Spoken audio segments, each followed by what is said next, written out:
প্রিয় দেশবাসী, আসসালামু আলাইকুম ওয়া রাহমাতুল্লাহি ওয়া বারাকাতুহু।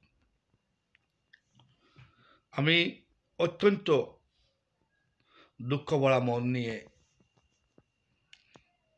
কিছু কথা বলতেই হয়, তাই আমি আপনাদের সামনে বারবার হাজির হই। আমি কিছু জিনিস, কিছু কথা না বললেই নয়। বিগত 18 জুলাই একটা আমাকে অনেক আহত করলো একটা ঘটনা, যা আজ আপনাদের সামনে আমি তুলে ধরছি। প্রিয় দেশবাসী, এরা আমাদের দেশেরই সন্তান। এরা অন্য কোনো দেশ থেকে আসে নাই। এই দেশের স্বাধীনতাকে রক্ষা করার জন্য তাদের অক্লান্ত পরিশ্রমে তারা ইউনিভার্সিটি কলেজে লেখাপড়া করতেছে। এই দেশের জন্যই তো। ওরাই তো একদিন দেশের ভবিষ্যৎ হবে। এদেরকে যদি আমরা লাঞ্ছিত, বঞ্চিত এবং এদেরকে যদি আমরা মেরে ফেলি, তাহলে এই দেশের ভবিষ্যৎ সব কিছু অন্ধকার। তাই আমি আজ বড় আহত হলাম। একটা ঘটনা আমার চোখের সামনে আমার চোখকে খুলে দিল, মনকে নাড়া দিল। আমি চিন্তা করলাম, যদি আমার ছেলে হতো তো আমি কি করতাম? হয়তো আমি পাগল হয়ে যেতাম, নতুবা আমার কোনো রাস্তা নেই। তাই আমি আপনাদের দেশবাসীর উদ্দেশ্যে আমি এই ঘটনা আজ আমি তুলে ধরব। আমি তুলে ধরছি, এই ছেলেটা তো আমার সন্তানের মতোই। আমার সন্তানের বয়স হয়ে গেছে, ছেলের বয়স 25 বছর। তাই আমার ছেলের মতোই তো এই সন্তান। গত 18 জুলাই কোটা আন্দোলনকে ইস্যু করে যে মর্মান্তিক দেশে যে কাণ্ড চালাইয়েছিল বিগত সরকার, তাদের মনকে নাড়া দিতে পারে নাই। আমি একজন সাধারণ নাগরিক হিসাবে আমি আপনাদের সামনে এই ঘটনা তুলে ধরব। আমি দেশ ও জাতির স্বার্থে কথা বলি। আমি কথা বলার জন্য আছি, কথা বলতেই থাকবো। আমাকে মেরে ফেললে কোনো লাভ হবে না। আমার পর আরেকজন আসবে, সেই কথা বলবে। এটাই বাংলাদেশ। যাই হোক, 18 জুলাই জোহরের নামাজের পর সাভারের ব্যাংক টাউনের কাছ থেকে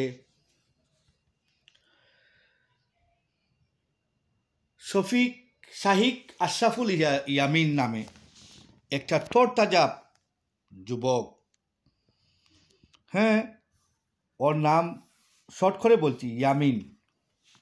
এই ইয়ামিনের ইচ্ছা ছিল সে লেখাপড়া করবে। এই ইয়ামিন ও বর্তমানে যে মারা যাওয়ার আগ পর্যন্ত সে লেখাপড়ায় ছিল মগ্ন। সে মিলিটারি সায়েন্স অ্যান্ড টেকনোলজি 4র্থ বর্ষের ছাত্র ছিল। সে কম্পিউটার বিজ্ঞান অ্যান্ড প্রকৌশলী বিভাগে ও লেখাপড়া করতেছে।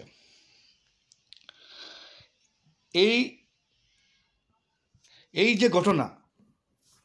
যে ঘটনার কোটা আন্দোলন যে সেটা শুরু হলো, দেশবাসী তো এটা জানে। তা আমার মনকে নাড়া দিল। ছেলেটা জোহর নামাজের পর সাভারের ব্যাংক টাউনের কাছে যাওয়ার পরই পুলিশে ওকে গুলি করলো।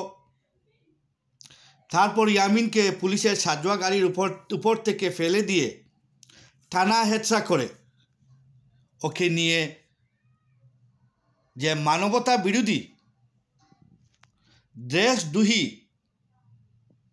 হলেও মানুষ এই কাজ করতে পারে না। যেটা আমার চোখে দেখলাম, আমি অবাক হয়ে রইলাম। আমি বললাম, এটা কি বাংলাদেশ? না, এটা অন্য কোনো দেশ।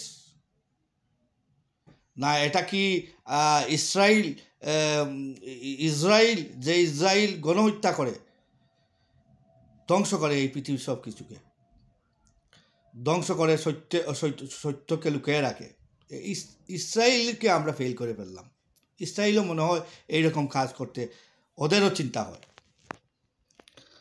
ফিলিস্তিনি ভাইদের যেভাবে ওরা মারে, তেমনিভাবে কিছু সংখ্যক পুলিশ সাজোয়া জানের উপরে ওকে তুলে সাজোয়া জানের উপর থেকে ফেলে দিয়ে থানায় হেঁচড়া করে ওকে মেরে ফেলল। প্রথমে গুলি করলো, এরপরে এই যে অবস্থা, এই যে নারকীয় হত্যাকাণ্ড, এই যে মানবতা বিরোধী কাজ, এটা আমি কখনো দেখিনি। আমি আজ স্বাধীনের পর থেকে এখন পর্যন্ত বাংলাদেশে এই ঘটনা 18 জুলাইয়ের যে ঘটনা আমাকে নাড়া দিল, এটা আমি কখনো দেখিনি। বিগত এরশাদ স্বৈরাচার সরকারের আমলেও এটা হয়নি। যা এই বিগত যে ফ্যাসিস্ট গভর্নমেন্ট ছিল, বিনা ভোটে নির্বাচন করত, সেই গভর্নমেন্টের প্রশাসনের লোকের ওদের কিন্তু দয়ামায়া হয় নাই। কিছু সংখ্যক মন্ত্রী, কিছু সংখ্যক প্রশাসনের লোক, ওরা এটা নিয়ে হাস্যোজ্জ্বলে ছিল।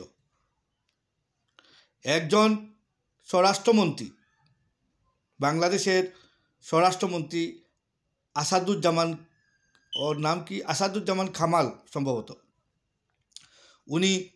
উনাকে একটা পুলিশের ঊর্ধ্বতন কর্মকর্তা